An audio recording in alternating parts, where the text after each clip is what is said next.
Silence plateau. Moteur. Ça tourne. Et action.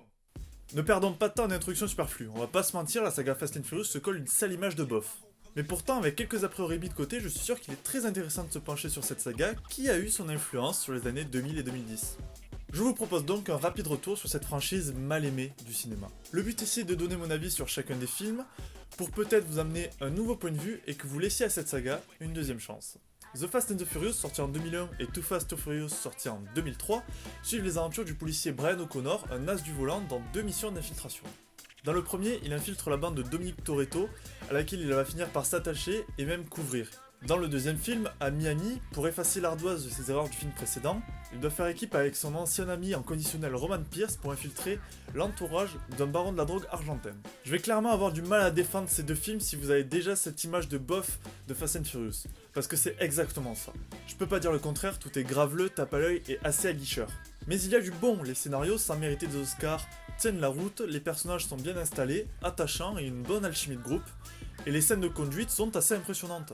Cependant, l'esthétique a assez mal vieilli et le tout baigne dans une ambiance Jackie Tuning qui a donné cette image à la saga. Fast and Furious Tokyo Drift en 2006 change un peu la donne. L'histoire est déplacée au Japon avec de tout nouveaux personnages. Sean, passionné de voiture, est un petit délinquant californien. Après un ennui de trop avec la police, il se voit envoyer chez son père militaire basé à Tokyo, pour éviter la prison. Là-bas, il retombe dans ses vices automobiles et se met à la discipline locale, le drift.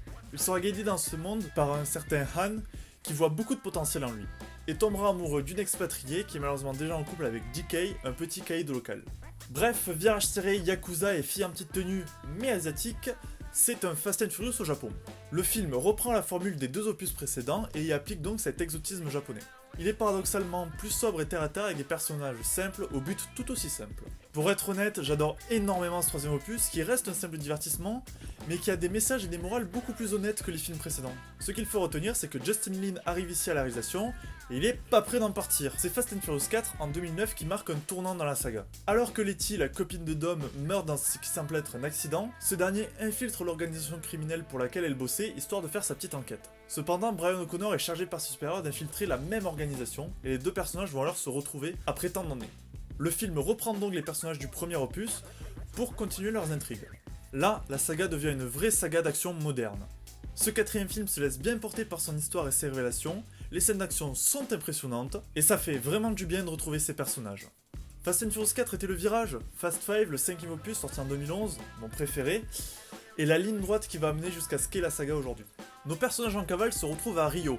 Ils se mettent alors en tête de monter une équipe pour braquer le gros caïd local. Cependant, leur route se voit barrée par Luke Hobbs, un agent américain à leur poursuite. Ici, la saga prend le pari de la série B totalement assumée.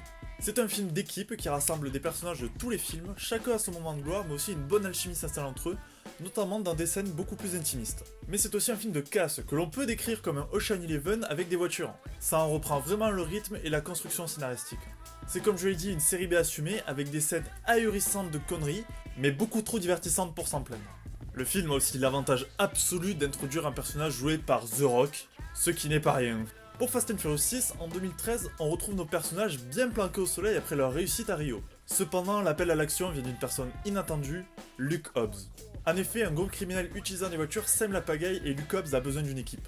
Cependant, ce n'est pas tout, un des membres de ce groupe n'est autre que Letty.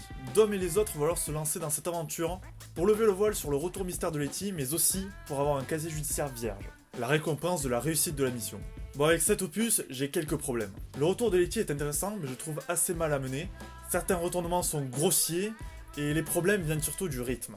La scène de l'autoroute, à la fin, déjà que pas très inspirée, est immédiatement suivie de l'immonde scène de l'avion, beaucoup trop longue, qui se veut impressionnante et qui l'est par moments, mais qui en devient juste lassante. Cela ressemble à un quatrième acte greffé à l'arrache sur ce film déjà pas très bien inspiré. Cependant, la dynamique de groupe est toujours plaisante et cela reste un bon divertissement, mais bien loin du premier degré total des trois premiers films, ou de la série B assumée et inventive des deux suivants.